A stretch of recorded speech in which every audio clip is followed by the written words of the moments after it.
Olá! Ora, cá estou eu, mais uma vez, para vos falar sobre a vida e a obra de um autor galardoado com o Prémio Nobel de Literatura.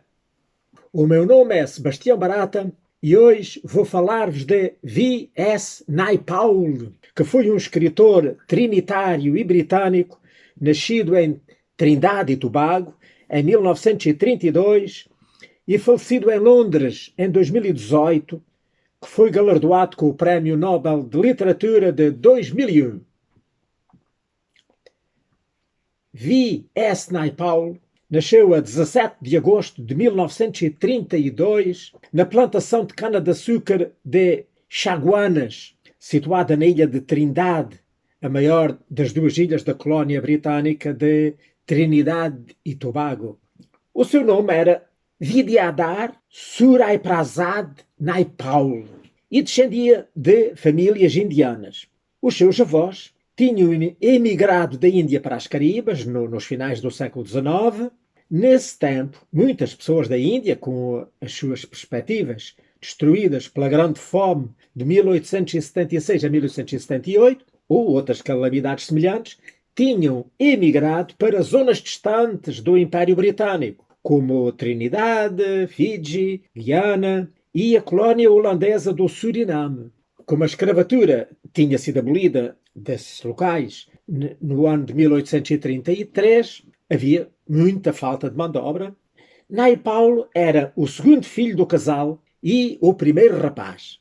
A sua mãe chamava-se Droapatia, Kapildeo de apelido de nascimento, e o seu pai, Siparsad Naipaul, era um jornalista e escritor frustrado de língua inglesa. No livro A Prologue to an Autobiography, portanto, que em português seria um prólogo de uma autobiografia, que saiu no ano de 1983, o Naipaul descreve como a grande admiração do seu pai pelos escritores ingleses e pela sua escrita gerou os sonhos e as aspirações do seu filho, mais velho, de vir a ser um escritor. Parte da família de Naipaul mudou-se depois lá da plantação para Port of Spain, que era a capital da Trindade, quando ele tinha 7 anos. E o resto da família mudou-se quando ele tinha 9 anos e passaram a viver permanentemente lá na capital. O Naipaul foi matriculado no Queen's Royal College, que era uma escola urbana, cosmopolita e de alto desempenho, que tinha sido projetada e que funcionava à maneira das escolas públicas britânicas de rapazes. Aos 17 anos, ele ganhou uma bolsa do governo da Trindade para estudar no estrangeiro.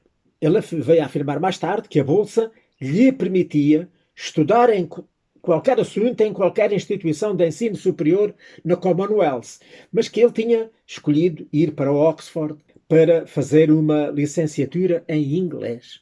Assim, aos 18 anos, no ano de 1950, ele viajou para a Inglaterra. O Naipaul embarcou num voo da Pan Am para Nova Iorque e depois daí continuou de barco para Londres. Para registar as impressões da sua viagem, o Naipaul comprou um bloco de papel e um lápis de cópia, porque estava a viajar para me tornar escritor e tinha de começar, disse ele. E de facto, essas piosas notas e cartas que ele tirou e que escreveu nessa época viriam mais tarde a ser a base para o segundo capítulo de um dos seus mais famosos livros, que esse capítulo chamava-se A Viagem, e esse livro é o romance The Enigma of Arrival, que em português se chama O Enigma da Chegada, que saiu em 1987 e que foi escrito, portanto, 37 anos depois desse acontecimento. Eu andei a ler este livro, a reler, porque eu já o tinha lido na altura em que ele saiu cá em Portugal, mas já não me lembrava de nada, e então resolvi relê-lo outra vez e andei a relê-lo esta semana. E, de facto, lá neste tal segundo capítulo, em que ele vem a recordar, portanto, como é que ele veio de lá da Trindade para a Inglaterra, e que descreve como foi a sua viagem, que com muito em pormenor, ele de facto diz a certa altura: escrevia o meu diário. Para tal, comprara um caderninho pautado, fora barato, que tinha na capa uma bolsa com sobrescritos. Também tinha um lápis malva indelével, um lápis do tipo que as pessoas as pessoas sérias lá em Trinidade, especialmente os funcionários, usavam nesses tempos. Quando se lambia o lápis, a cor tornava-se brilhante. Com o lápis seco, a cor era bassa. Tinha comprado o caderninho e o lápis porque ia viajar para me tornar um escritor e, portanto, tinha de começar já. Ora, aqui está, portanto, o parágrafo completo. Portanto, já agora digo alguma coisa sobre o livro. O Enigma da Chegada, portanto, é dividido em 5 partes, mas uma parte final muito curta, principalmente 4 grandes partes, em que ele descreve, portanto, um personagem, mas que isto é muito, muito, muito autobiográfico. A pessoa está a ler a vida deste personagem, mas é praticamente, em muitos pormenores, a vida dele próprio. Então este personagem também era de lá da Trindade, também tinha vindo aos 18 anos para a Inglaterra para estudar em Oxford, também queria ser escritor, também, portanto, viveu lá, tirou o curso e viveu lá depois na Inglaterra muitos anos, e então, no fim de 18 anos de estar lá na Inglaterra, ele foi encarregue de escrever um livro sobre lá as ilhas das Caraíbas, e então ele andou 2 anos a escrever esse livro. E no final entregou ao editor e, convencido pronto, que aquilo era aceito e que brevemente iria receber o pagamento, resolveu ir a fazer uma viagem para a América, ir visitar os Estados Unidos, o Canadá, depois ir lá a reconhecer aqueles países todos das Caraíbas, aquelas ilhas todas de que ele falava, só de ter lido e estudado, e queria então visitá-las pessoalmente, mas quando lá chegou aos Estados Unidos, recebeu a notícia de que o livro tinha sido recusado, que não era nada daquilo que o editor queria. Ele tinha feito um livro sobre a história, a evolução daquelas ilhas, mas não era nada disso que o editor queria. O editor queria um livro para turistas, assim, um género de um manual para turistas, uma coisa simples. E ele perdeu tanto tempo, fez tanto esforço para escrever o livro e agora tinha sido recusado. Ele ficou terrível. E depois, olha, depois o que é certo é que o dinheiro não veio, não recebeu o que esperava e que remédio teve ele se não voltar outra vez para a Inglaterra e começar a trabalhar outra vez e arranjar maneira de se governar. Mas ele vinha muito desiludido, muito desanimado e então alugou uma casinha do campo, lá numa propriedade rural, para onde ele se isolou para se tentar, digamos, curar daquela depressão que o envolveu na sequência daquela pouca sorte. E depois descreve, então, nestes 4 capítulos, como foi a sua vida lá naquela propriedade rural. É engraçado que ele, no primeiro capítulo, descreve as suas viagens lá pelo campo, pelos campos, aquilo era muito pertinho de Stonehenge, lá por aqueles caminhos até lá à zona de Stonehenge, ia nos altos das montanhas, via os panoramas maravilhosos e não sei o quê. No segundo capítulo é aquele, como já disse, em que ele volta ao passado e descreve então os acontecimentos para ele vir então ali a fixar-se. E no terceiro capítulo cinge-se ali mais aos edifícios, que ele existia, quem lá vivia, o seu relacionamento com o senhorio, com o feitor do senhorio. E depois no quarto capítulo descreve então já a queda progressiva daquela propriedade, o senhorio que vivia lá numa mansão era um senhor muito doente, que se foi degradando a sua vida, a sua saúde. As propriedades foram destruindo, caindo tudo, as casas, pouco a pouco, tudo enchia-se de erva, de lixo, e ele vai descrevendo isto tudo com muitos pormenores e não sei o quê.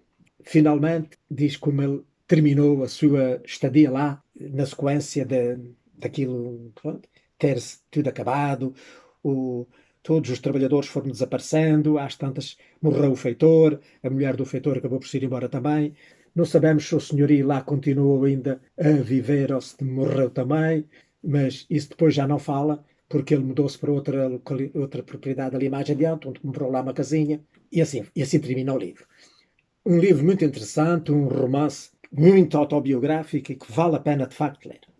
O Naipaul julgava-se adequadamente preparado para os seus estudos lá na Inglaterra. Mas, um ano depois de lá chegar, portanto, tinha 18 anos ou 19, inseguro da sua capacidade para escrever e devido à solidão e viver sozinho, longe da família, ele começou a ficar muito deprimido.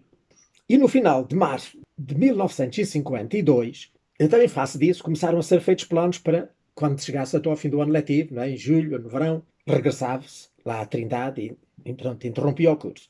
Mas, no início de abril, provavelmente, penso eu, nas férias da Páscoa, ele resolveu, assim, impulsivamente, fazer uma viagem à Espanha e rapidamente lá gastou tudo o que tinha poupado, o que ainda lhe sobrava da bolsa, e a viagem às Caraíbas, olha, gorou-se. Foi, já tentou arranjar uma explicação para a família, justificou-se que estava com um esgotamento nervoso, assim, algo assim, quase como uma espécie de uma doença mental, como ele veio escrever depois nos seus livros, e teve que continuar. De qualquer maneira, no início da ação de 1952, numa peça universitária, ele tinha conhecido lá uma moça, uma rapariga, uma colega estudante que se chamava Patrícia Ann Hall, que era estudante de História. E então a Pat, né, a Patrícia, a Pat, e o Naipaul começaram a criar uma amizade muito próxima e aquilo acabou mesmo por se transformar numa relação. Então, com o apoio lá da Pat, o Naipaul começou a recuperar da sua depressão e começou gradualmente a escrever. Eles contaram às respectivas famílias que estavam numa relação, não queiram saber a resposta. Tanto de um lado como do outro, foi muito pouco entusiasta. Aliás, na família dele, podemos dizer, que foi mesmo uma reação hostil àquela relação que ele tinha arranjado lá pela Inglaterra. Depois, então, em junho de 1953, tanto o Naipaul como a Hall, portanto a Pat, completaram o seu curso, a sua licenciatura. Entretanto, tinha lá na Trindade, no princípio do ano de 1953, tinha morrido o pai do Naipaul com uma trombose coronária e veio a morrer em outubro. Portanto, nesse outubro, depois de ele ter então completado o curso. Pelos princípios lá de hindus, cabia ao Naipaul, como filho mais velho, acender a pira funerária do pai. Mas não tinha dinheiro, nem sequer havia tempo para ir lá à Trindade e não foi. Então, quem teve que acender a pira, não é? Foi o seu irmão mais novo, que na altura era um rapazinho, assim, parece com 8 anos, e aquele evento, de facto, marcou a criança e viria, de facto, a marcá-lo para o resto da vida. Como o Naipaul depois veio, portanto, a contar nos seus livros. E seu irmão acabou por morrer muito novo. Ora bem, acabados os estudos e o dinheiro da Bolsa, não é? Durante esse verão e depois durante o outono de 1953, o Naipaul, portanto, financeiramente, estava falido.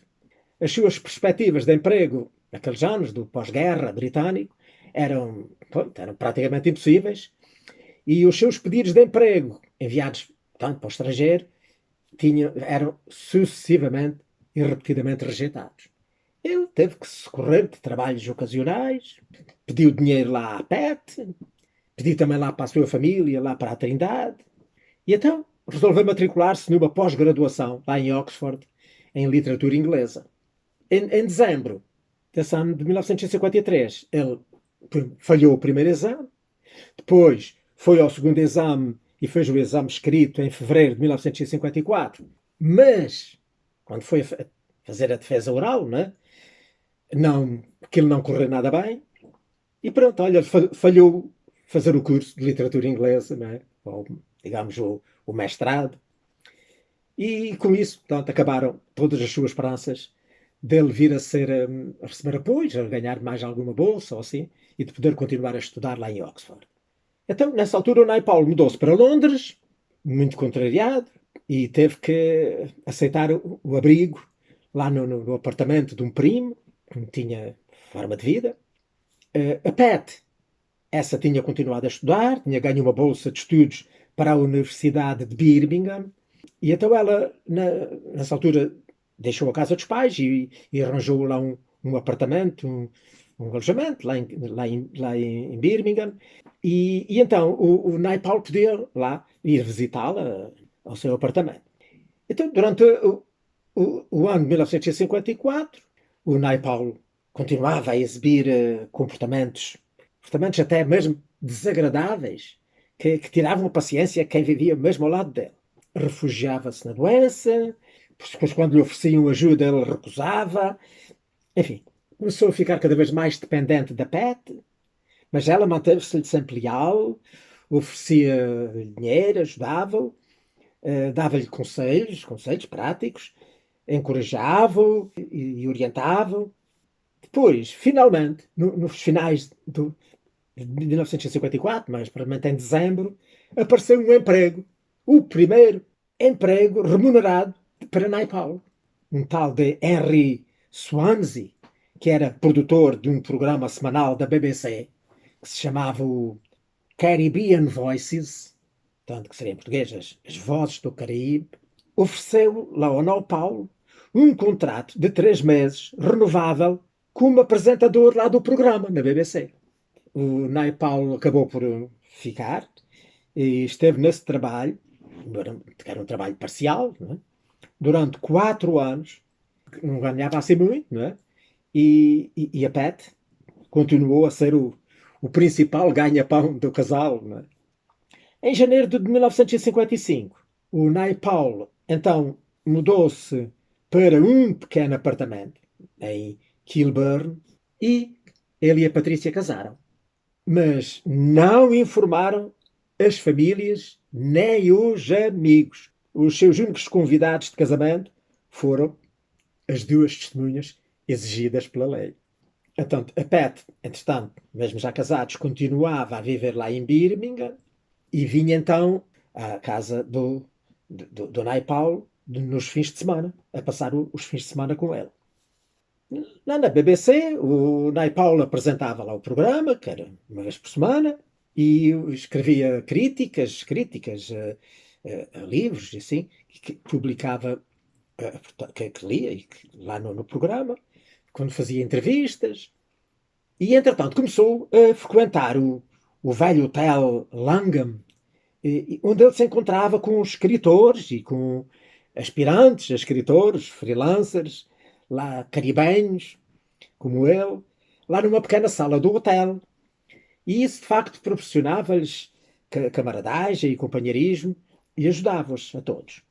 E então, com base numa pequena história que ele escreveu e que deu a ler lá aos companheiros lá da tertúlia, que eles gostaram muito, ele depois então desenvolveu essa história e escreveu outras e acabou por isso tudo resultar num livro. O livro Miguel Street, que está traduzido em Portugal também com o mesmo nome, Miguel Street, portanto, uma coleção de histórias cujo título é o nome lá da rua, situada lá em Port of Spain, lá, portanto, na Trindade, onde os seus avós viviam. Depois o editor, que era o André Deutsch, leu as histórias e gostou. Gostou do livro, mas recusou-se publicá-lo porque alegava que aquele que era assim, enfim, um conjunto de histórias lá de um escritor desconhecido das Caraíbas, isso não era coisa que vendesse, não tinha condições para ser lucrativo lá na Grã-Bretanha. Mas encorajou-o a que escrevesse um romance. Assim, histórias não, mas um romance. Então ele, assim, muito pouco entusiasmado, lá resolveu começar a escrever. E então, em pouco tempo, escreveu um romance que chamou The Mystic Master. E então esse foi. O Deutsch aceitou e o Naipaul recebeu de pagamento 125 libras. No final desse ano de 1956, ele, pressionado pela família, especialmente pela mãe, fez uma viagem de facto muito atribulada. Ia num barco de transporte de bananas e que também levava passageiros. Portanto, ele encontrou lá a sua ilha muito mudada, com conflitos raciais, e enquanto lá esteve, ele acompanhou um tio que era candidato pelo partido hindu às eleições e acompanhou aos seus comícios lá da campanha eleitoral. E então esta viagem permitiu-lhe reunir ideias depois para um outro livro, uma outra novela, um outro romance, que falava sobre eleições rurais lá na Ilha de Trindade, que era um romance bastante cómico, uma história muito hilariante, que ele chamou The Suffrage of Elvira. Ele teve que regressar à Inglaterra, não é? E quando regressou ficou furioso quando soube que então o editor tinha adiado a edição lá do tal livro de Mystic Masseur, que ele tinha aceitado, que em português, eu não disse, significaria o massagista místico. E, enfim, o que é certo é que ele lá acabou por ser publicado e saiu então no ano de 1957. Depois a seguir, no ano seguinte, em 1958, foi publicado também então, pelo mesmo editor, o outro, lá, o das eleições, né? Que é o The Suffrage of Elvira, portanto, que seria o sufrágio, ou, portanto, a eleição de Elvira. E depois, no ano de 1959, foi então finalmente publicado o Miguel Street, a que eu já me referi. Portanto, foram então, digamos, os seus 3 primeiros romances. Portanto, o Miguel Street teve uma certa aceitação, mas ainda não foi, digamos, a consagração dele. O que é certo é que, enquanto aguardava o pagamento dos seus direitos de autor, ele teve que se governar. E então, no verão de 1957, ele aceitou aquele que veio a ser o seu único emprego a tempo inteiro em toda a vida, que foi um cargo de assistente editorial na Associação de Cimento e Betão, a CNCA. Essa associação publicava uma revista, que era a Concrete Quarterly, portanto, temos de traduzir pelo o concreto, ou cimento, ou betão trimestral, portanto, o concreto trimestral, vá. Não gostava nada lá do trabalho, de estar sentado à secretária todo dia. Mas o que é certo é que aquilo deu-lhe aquele dinheirinho, deu-lhe jeito, deu-lhe uma certa estabilidade financeira e permitiu-lhe mesmo chegar a enviar algum dinheiro para a Trindade, apesar de só lá ter estado 10 semanas.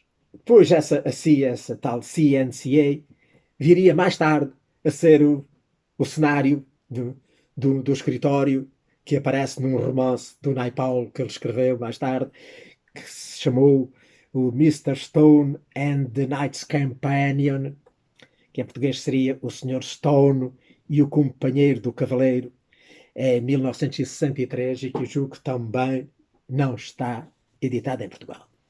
Pronto.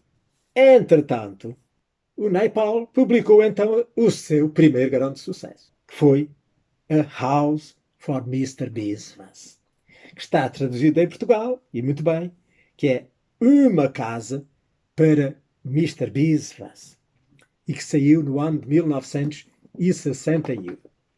Este livro também o li na altura em que ele saiu, já que há uns anos, e de facto já não me lembrava grande coisa também, como aquele. E estive assim, pronto, este não pude, não tive tempo para o ler também, mas dei assim uma vista de olhos e fiquei com uma certa ideia já, outra vez me recordei-me do... Ora, isto conta então a história do senhor Mohun Biswas, que ao longo do livro é sempre chamado de Mr. Biswas, ainda ele era garoto já, é sempre Mr. Biswas, Mr. Biswas. E é de facto uma forma romanceada da vida do pai dele, do pai do próprio Naipaul. Muito romanceada, mas é muito baseada na vida do pai. Portanto, foi escrita a partir das memórias de infância do Naipaul. O Mr. Biswas, que foi impelido pelas circunstâncias, foi obrigado a exercer uma série de profissões ao longo da vida. E ainda era rapazinho, assim, adolescente, ele foi aprendiz lá de um pandita Nehru, com vista a tornar-se lá, portanto, sacerdote, né, hindu, mas que não deu. Depois, mais tarde, já de grande, já de adulto, veio exercer uma profissão de pintor de tabuletas, pintava daquelas tabuletas que se usavam, portanto, para identificar as lojas e as fábricas, e assim, não é? Com o nome e o ramo de negócio, não sei o quê. Portanto, pintor de tabletas. Depois foi proprietário de uma mercearia no coração da zona da cana-de-açúcar, como ele diz. Portanto, mas aquilo não deu, porque as pessoas eram muito pobres, ficavam-lhe a dever, era só caloteirices que ele acabou. Depois ele foi capataz, diga, mais, subcapataz, às ordens de um cunhado, que essa que era o capataz, lá numa plantação de açúcar, eh, que era, que ele chama, que era uma coisa úmida, sombria e fechada. Também não gostou nada e aquilo também não, enfim, não deu muito. E depois veio mais tarde a ser repórter do jornal de Trinidad Sentinel. E aí é que ele de facto esteve mais anos, depois ainda interrompeu a certa altura para trabalhar para o Estado, lá num serviço estatal de apoio assim aos necessitados, mas aquilo faliu também, acabou também, foi fechado, quando mudou lá o regime político, fecharam aquilo, ele voltou outra vez para o jornal, mas na altura ele já estava já velho e doente e já não esteve lá muito tempo. Mas o que é certo é que, isto é que é o interessante do livro, a vida dele é sempre condicionada pelos sogros. Porque ele, enfim, a virtude das, enfim, das infelicidades, não é? E, dos seus negócios darem todos para o torto, passava a vida, a maior parte da vida, lá em casa dos sogros, tinha que viver à custa deles, era lá os Tulsis. E o pior é que não era só ele que lá vivia, outros cunhados, e depois os cunhados, as cunhadas, os sobrinhos, os filhos dele, tudo lá, aquilo, ele não aguentava aquilo, e ele vivia obcecado por vir a ter uma casa para ele, uma casa só dele, mas quanto mais ele queria, menos dinheiro tinha para poder comprar. O tempo foi passando, e a certa altura, dois filhos mais velhos foram a estudar para o estrangeiro, um filho e uma filha, e depois, pronto, finalmente, quando ele já estava a ficar muito velhinho, já com a saúde muito deteriorada, lá acabou por realizar o seu sonho de comprar uma casa, mas não queiram saber o que aquilo foi, em que circunstâncias, já que foi a compra da casa e que casa era aquela. Pronto, olha, aconselho-os a ler o livro porque vão divertir-se muito a ler a história do pobre Mister Biswas. Portanto, este romance é de facto uma caricatura, uma forte caricatura da sociedade, feita com grande humor e até mesmo com uma certa indelicadeza lá digamos, para o governo lá local da Trinidade e Tobago. Mas o que é certo é que com este romance ele alcançou, lá o Naipaul alcançou de facto um grande sucesso e permitiu-lhe começar a ser de facto mundialmente conhecido. E foi com ele, a partir daí que ele então pôde começar a dedicar-se à escrita a tempo inteiro e a deixar de precisar de ter empregos. Pronto, e as suas obras começaram então a aparecer. E ele publicou muitos livros, publicou mais de 30 livros ao longo dos 50 anos que durou a sua carreira literária, e foi autor de contos, o primeiro dos quais, como já vimos, foi aquele do Miguel Street, né? Aqueles contos ligados lá à rua onde ele foi criado. Portanto, livros de contos, novelas, romances, sobretudo, foi a maioria, e também vários livros de ensaios. Ora, para além daqueles que já falei, e uns que estão traduzidos em Portugal e outros que não estão, há muitos outros romances, e dentre os seus mais conhecidos e editados em Portugal, são os seguintes, que agora vos vou mostrar. Temos In a Free State, que em português foi Num País Livre. Este livro também, de facto, foi um grande sucesso.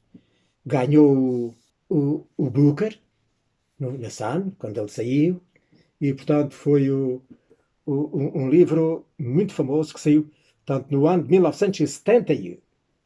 O outro que está também em português, a Bend in the River, que é A Curva do Rio, que saiu em 1979.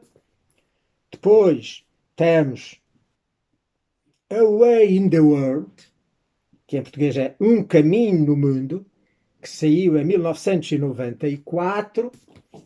Depois temos Half-Life, que é, em português, Metade da Vida, que saiu no ano 2001.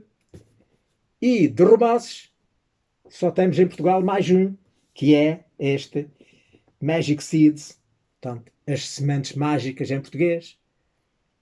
Sementes Mágicas, que foi publicado originalmente em 2004. No que toca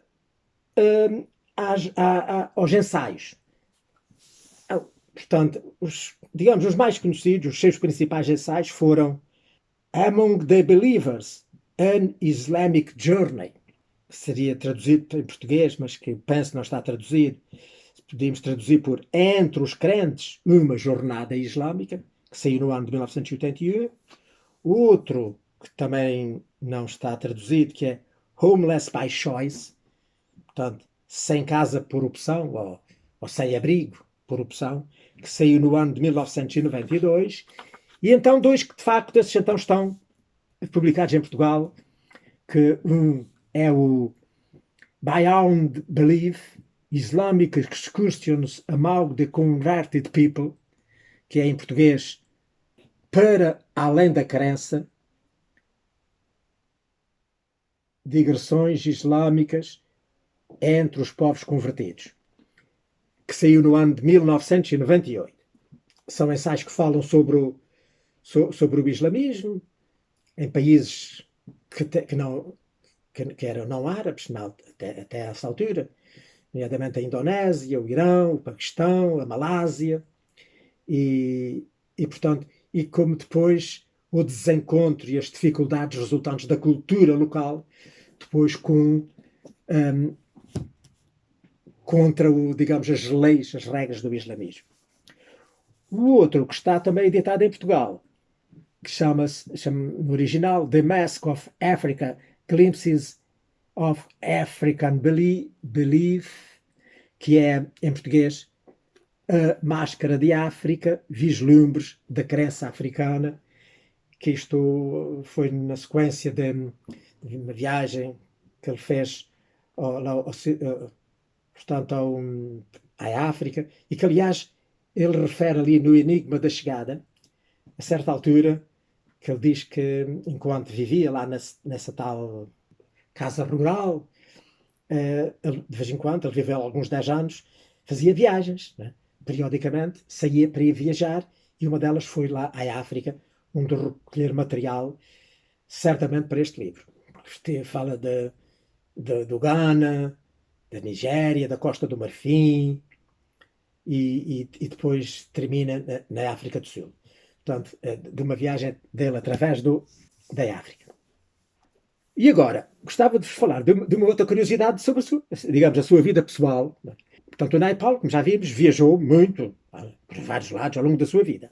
E, durante uma viagem, a primeira viagem que ele fez à Argentina, no ano de 1972, ele conheceu lá uma Margaret Murray Gooding, que era uma mulher anglo-argentina, que era casada e mãe de 3 filhos. Apaixonaram-se e iniciaram um caso. E ele viveu alternadamente com ela e com a mulher e com a esposa, lá com a Patrícia, durante 24 anos. Aliás, ele disse, não se inibiu de contar à Patrícia que tinha aquela mulher lá na Argentina. Mas, enfim, olha, lá consegui sobreviver e viver com as duas. Depois, no ano de 1995, numa altura em que ele estava a viajar, lá pela Indonésia, com a outra, com a Gooding, a Patrícia adoeceu, foi para o hospital e morreu. Morreu, portanto, no ano seguinte, em 1996. 2 meses depois da sua morte, o Naipaul terminou o relacionamento com a Gooding. Deixou-a e casou-se com Nadira Alvi, que era uma jornalista paquistanesa, que era divorciada, que era mais de 20 anos mais nova do que ele, e que ele tinha conhecido lá na casa do cônsul-geral americano lá em Lahore. Casaram-se E pronto, e viveram o resto da vida. E tal modo que ele, no ano de 2003, adotou a filha, uma filha dela, a filha que ela tinha, que se chamava Malina, e que na altura, quem que ela adotou, já tinha 25 anos de idade. Mas fica esta curiosidade.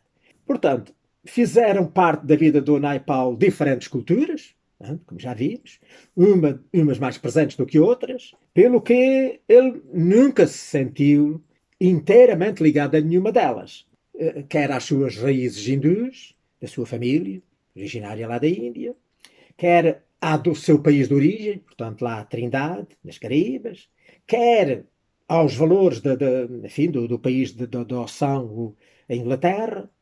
É por isso que o Naipaul é considerado hoje digamos, um autor cosmopolita.